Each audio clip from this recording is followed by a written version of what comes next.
हरियाणा में मनोहर प्रयासों का दिखने लगा है असर। बेरोजगारी का ग्राफ आया नीचे। अप्रैल से जून 2023 के बीच बेरोजगारी दर हुई 6.5%। वर्तमान सरकार में अब तक 1,10,000 बेरोजगारों को दी गई सरकारी नौकरियां। पिछले करीब 9 वर्षों में हरियाणा को मेरिट के आधार पर 1,10,000 से अधिक युवाओं को सरकारी नौकरी देने के साथ ही अब प्रदेश में निजी एवं सार्वजनिक क्षेत्र में बम्पर नौकरियां मिलने के बाद बेरोजगारी दर का ग्राफ भी निरंतर नीचे जा रहा है। अभी राष्ट्रीय सांख्यिकी कार्यालय के आवधिक श्रम बल सर्वेक्षण के अनुसार अप्रैल से जून 2023 के बीच हरियाणा में बेरोजगारी दर 6.5% रह गई है, जबकि वर्ष 2009 में बेरोजगारी की दर 8.7% थी। गौरतलब है कि मुख्यमंत्री मनोहर लाल खट्टर की ओर से सरकारी नौकरियों में पारदर्शिता लाने के लिए मकसद से साहसिक फैसले किए गए, तो निजी क्षेत्र में युवाओं को रोजगार देने के उद्देश्य से उनके हुनर को निखारने के लिए हरियाणा कौशल विकास निगम की स्थापना की गई। सक्षम योजनाओं के अंतर्गत युवाओं के कौशल को निखार कर रोजगार दिया जा रहा है और निजी क्षेत्र में भी नए रोजगार सृजित किए गए हैं। यही वजह है कि आज हरियाणा में बेरोजगारी दर तेजी से कम हो रही है। उल्लेखनीय है कि हरियाणा के मुख्यमंत्री मनोहर लाल की नीतियों के परिणाम स्वरूप हरियाणा विकास पथ पर तेजी से अग्रसर है।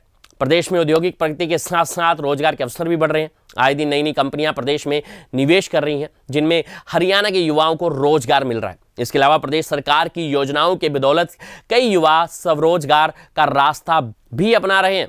सरकार द्वारा विभिन्न विभागों में नई भर्तियां की जा रही हैं।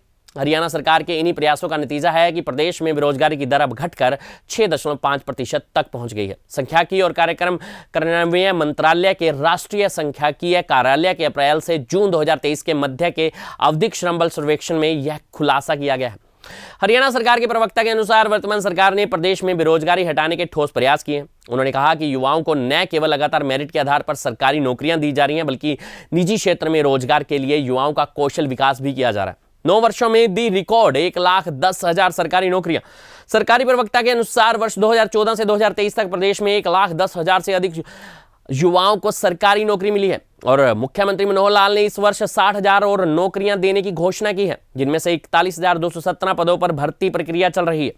हरियाणा कौशल रोजगार निगम के तहत भी प्रदेश में करीब 1 लाख कर्मचारी काम कर रहे हैं। प्रवक्ता के मुताबिक निजी क्षेत्र में भी युवाओं को रोजगार और स्वरोजगार हासिल हुआ है। वर्ष 2014 से अब तक औद्योगिकी में 12 लाख से अधिक लोगों को रोजगार के अवसर मुहैया हुए हैं। 16,85,000 लोगों को प्रधानमंत्री मुद्रा योजना के तहत लाभ मिला है। वही प्रधानमंत्री स्वनिधि स्कीम के तहत 38,000 युवाओं को रोजगार मिला है। सक्षम युवा योजना के करीब 1,31,000, सक्षम सारथी योजना के तहत 78,000, अंत्योदय उत्थान मेलों के जरिए 34,000 और रोजगार मेलों के जरिए 27,000 से अधिक युवाओं को रोजगार मिला है। यही नहीं, प्रदेश सरकार ने हरियाणा के युवाओं के लिए निजी क्षेत्र में नौकरियों में 75% आरक्षण भी दिया है। प्रवक्ता ने कहा कि हरियाणा न केवल प्रदेश के युवाओं को रोजगार के अवसर दे रही है, बल्कि पड़ोसी राज्यों के भी लाखों युवा यहां आकर नौकरी करते हैं।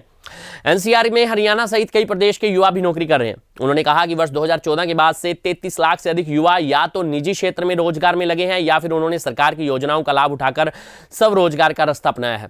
इसके अलावा भी बहुत से ऐसे लोग हैं जिन्होंने बिना किसी योजना सरकारी सहायता से अपना स्वरोजगार शुरू किया है, क्योंकि जब अर्थव्यवस्था बढ़ती है तो बहुत से अवसर पैदा होते हैं और लोग इन अवसरों का लाभ उठाते हुए अपना उपक्रम शुरू करते हैं।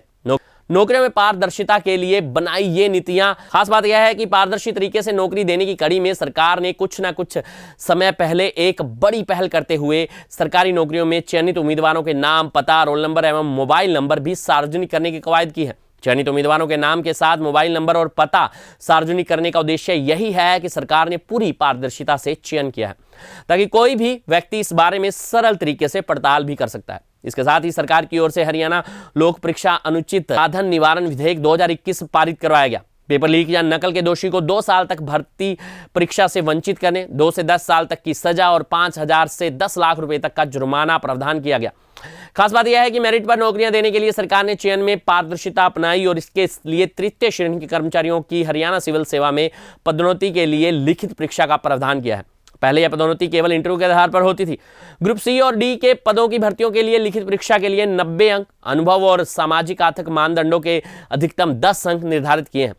इसके साथ ही पुलिस भर्ती में पारदर्शिता प्रणाली लागू की गई है। खिलाड़ियों के लिए ग्रुप ए से डी तक श्रेणियों के लिए पदों में उनकी खेल उपलब्धियों के अनुसार नौकरी प्रदान की गई एक पारदर्शी नीति बनाई है। 3718 हरहित स्टोर खोलने की पहल भी की है। विशेष पहलू यह है कि सरकार निजी क्षेत्र में भी लगातार नए रोजगार सृजन कर रही है। इस कड़ी में युवाओं को स्वरोजगार के अवसर देने के लिए प्रदेश में 2000 हरहित स्टोर खोलने का लक्ष्य रखा है और अब तक सैकड़ों हरहित स्टोर खोले भी जा चुके हैं। इसके अलावा 1718 पेट्रोल पंपों पर भी हरहित स्टोर खोले जा रहे हैं। प्रदेश के युवाओं को उद्योगी में रोजगार के लिए 75% आरक्षण का प्रावधान भी किया गया है। विशेष बात यह है कि हरियाणा देश का पहला राज्य है यहां शिक्षित बेरोजगार युवाओं को सक्षम युवा योजना के तहत प्रत्येक महीने 100 घंटे काम की गारंटी दी जा रही है। युवाओं के कौशल विकास और प्रशिक्षण के लिए प्रधानमंत्री कौशल विकास योजना का आगाज किया गया है। आंकड़ों की बात करें तो मनोहर सरकार अब तक अपने करीब 9 वर्ष के कार्यकाल में 1,10,000 से अधिक बेरोजगारों को रोजगार दे चुका है। पूर्ववर्ती सरकारों से यह आंकड़ा कहीं अधिक है। 1999 से लेकर 2000 तक करीब 15,000 बेरोजगारों को, जबकि 2005 से 2015 तक करीब 10 साल के कार्यकाल में 26,000 बेरोजगारों को रोजगार दिया गया था। यह थी हमारी खास रिपोर्ट।